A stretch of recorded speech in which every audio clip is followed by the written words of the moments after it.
નમસ્કાર મિત્રો, આજના વિડીયોમાં આપણે બે એવી સમસ્યાઓની વાત કરવાના છીએ જે દરેક ઘરમાં જોવા મળે છે: એસિડિટી અને કબજિયાત. આ સમસ્યાઓ નાની લાગે છે, પણ જો ધ્યાન ન આપીએ તો આપણા આખા દિવસની એનર્જી બગાડી શકે છે. ચાલો એ જાણીએ કે શું કરવું જેથી શરીરમાં એસિડિટી અને કબજિયાત ન રહે. ભાગ 1: એસિડિટી શા માટે થાય? સૌથી પહેલા સમજીએ કે એસિડિટી થવાની મુખ્ય કારણો શું છે.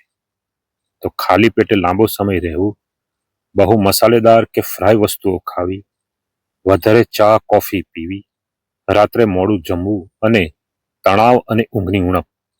જ્યારે પેટમાં એસિડ વધારે બને છે ત્યારે આપણે બર્નિંગ સેન્સેશન, ડકાર, બેચેની, ગેસ જેવી સમસ્યાઓ અનુભવીએ છીએ.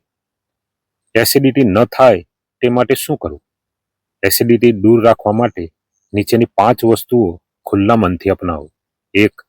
સવારમાં 1 કે 2 ગ્લાસ ગરમ પાણી પીવાથી શરીર ક્લીન થાય છે અને એસિડ બેલેન્સ રહે છે.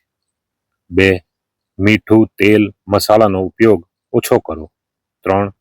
ખાલી પેટે ચા કોફી ક્યારેય ન પીવી. 4. થોડું ખાઓ અને 2-3 કલાકે કંઈક હેલ્ધી લો. 5.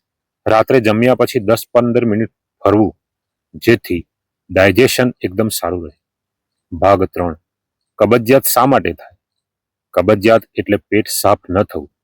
તેના કારણ: પાણી ઓછું પીવું, ફાઇબર ઓછું ખાવું, લાંબા સમય સુધી બેસી રહેવું, તણાવ, જંક ફૂડ અને પેટ સાફ ન થાય તો એસિડિટી, ગેસ, ચીડિયાપણું બધું જ વધે છે.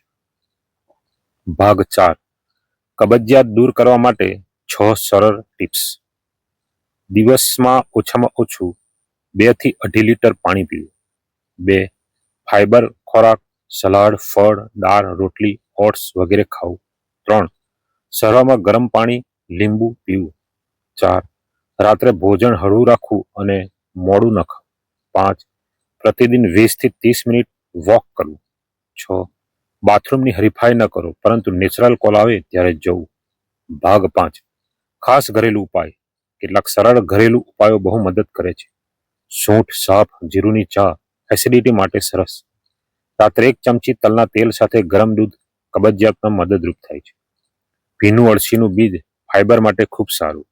મિત્રો, એસિડિટી અને કબજિયાત બંને સમસ્યા આપણા દૈનિક જીવનની આદતો પરથી થાય છે. જો તમે આજથી જ આ ટિપ્સ અપનાવશો તો થોડી જ વારમાં તમને ફરક દેખાશે. જો આ વિડીયો ગમ્યો હોય તો તેને લાઈક અને સબસ્ક્રાઇબ કરવાનું ન ભૂલશો.